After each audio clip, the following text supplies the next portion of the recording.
Welcome to Buy a Not, the heartbeat of tech in MENA. We bring you raw stories and sharp insights from the founders, investors, and leaders building the region's startup ecosystem. Today, we're doing a deep dive into Stake, the fractional real estate investment platform. Specifically, we want to unpack their operational blueprint for really rapid growth. We're looking at insights from David Hart, their director of operations, to see, what infrastructure systems and even leadership culture allow them to scale so effectively. If you're a founder dealing with hypergrowth, or maybe an investor looking at scalable models, or really anyone building in the MENA tech scene, this one's definitely for you. Yeah, and what's really fascinating about Stake's story, especially through David's experience, is how it mirrors that often chaotic journey, going from a scrappy startup to something much more disciplined and scalable, and doing it in a region that's, let's be honest, changing incredibly fast itself. They're building while the rules are still being written, in a way. Absolutely. Let's start with David Hart himself. He didn't start in startups, did he? Came from a very traditional background. That's right. Investment banking at Rothschild & Co. in London. Pretty prestigious. So what was missing there? Why make the jump to the startup world? He felt something was missing, like direct ownership, being right there in the middle of high-growth environments. He saw this shift happening, particularly in Dubai. He talked about the sheer volume of capital flowing in, this influx of top-tier talent, and this innovation-friendly ecosystem really starting to take shape. Right, that regional energy. Exactly. That pull, that sense of possibility, it just drew him in, away from traditional finance. And that led him to Stake. Maybe just quickly remind folks what Stake does? Sure. They're a digital platform making it easy to own fractions of high-quality residential properties in Dubai. They've handled over $1 billion AED in investments already from users in like 170 countries. It simplifies everything: buying, getting rental income monthly, property management. Takes down those usual barriers. But it wasn't just the business model for David, was it? No, not just that. He really emphasized the leadership team: Rami Tabara, Manar Malmasani, Ricardo Brazito. Their combined expertise in finance, real estate, product. It was a huge draw. He actually said something like, even if the company doesn't succeed like I think it will, at least I'm going to learn a lot from these guys. That says a lot about the environment he saw. Okay, so he joined Stake about 2.5 years ago. What did he walk into? Classic startup chaos.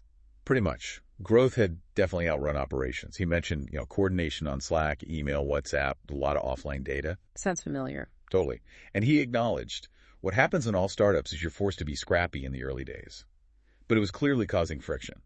So what was the first big thing he tackled? The dividend distribution process was a major one. Imagine calculating payouts manually for each property. It took days, even with under 100 properties. Just wasn't sustainable. So Dave's focus wasn't just fixing the current problem, it was building for the future, thinking scale from day one. And what did that involve, practically? A big operational overhaul. Yeah. Things like automating how they recognize payables and receivables, so tracking money in and out automatically, building live cash flow models, and tech-enabled systems for distributing those dividends. Okay, so getting the engine room sorted, Yeah. What were the results? What did that actually change for the business? The results were pretty dramatic. Much faster processes, fewer human errors, which is huge, stronger audit trails, really important for compliance, and just having that real-time view of their finances. That visibility is key, isn't it? Allows you to be much more strategic. Exactly. Quicker pivots, managing risk better, allocating resources smartly. It's a huge advantage, especially when you're growing fast. So this feeds into their wider philosophy on scaling. How do they balance moving fast with building robust systems? Yeah. David calls it a dual-track approach. It's about being pragmatic and, yes, scrappy when launching new products, new markets. But at the same time, they're constantly refining their core products, their main processes, making them more scalable and robust. It's a balance.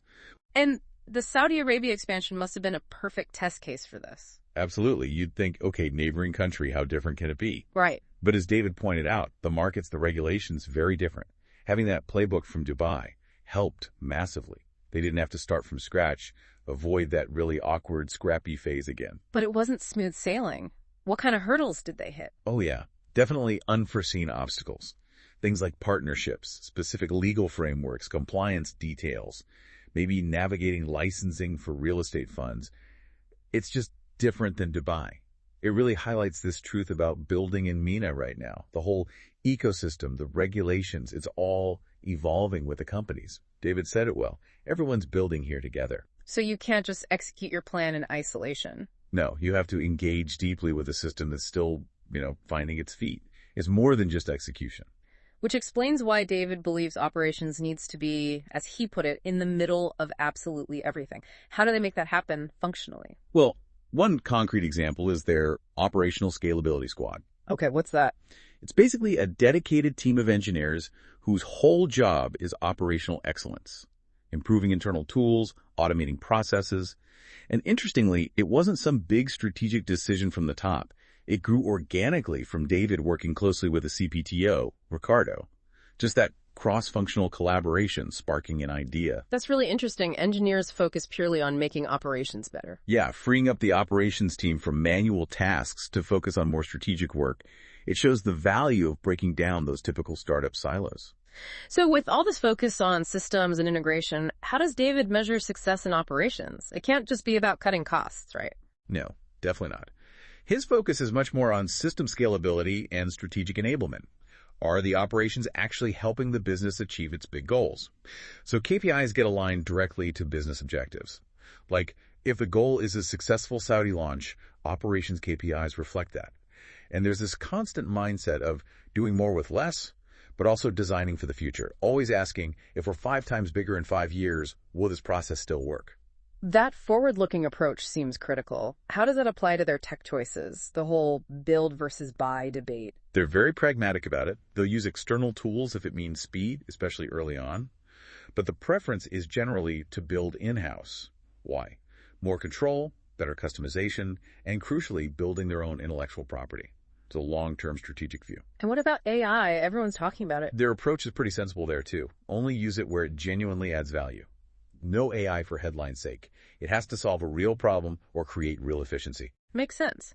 Now, Stake has grown quite a bit, over 100 people now.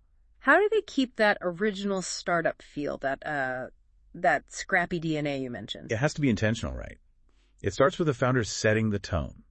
They also invested in their people and culture function early on, which is smart, and they specifically hire people who are, as David put it, energized by ambiguity. And thrive in high-velocity environments, people comfortable with change. And David's leadership style seems to fit that. Yeah, it sounds like it's very much about continuous learning, collaboration, encouraging everyone to contribute across the whole business, not just stay in their lane.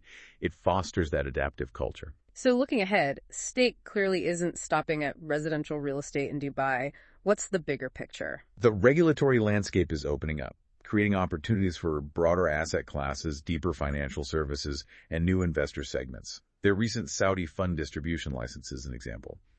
They really see themselves as a global player, built for international investment right from the start. They're not just comparing themselves to regional competitors. A global ambition from day one. Exactly. And that raises interesting questions for any founder in MENA about how you build for that kind of scale from the outset. But underpinning all that ambition are those core principles they keep coming back to. Right. Standardized systems, long-term scalability, and operational clarity. That's the foundation for their growth no matter where they expand. So maybe a final thought for our listeners, especially founders in the region. Yeah, something to mull over. Yeah. How can you, right now, embed that operational discipline and future-proof thinking into your startup? How do you scale fast but smart, keeping that scrappy edge, particularly when the ecosystem around you is still being built? It's a delicate balance. Definitely something to consider. How could these principles of operational rigor, adapting strategically, and building culture intentionally apply to what you're building or investing in here in MENA? For more stories like this, subscribe to Buy a Knots newsletter and stay updated on the latest in MENA's tech and startup ecosystem.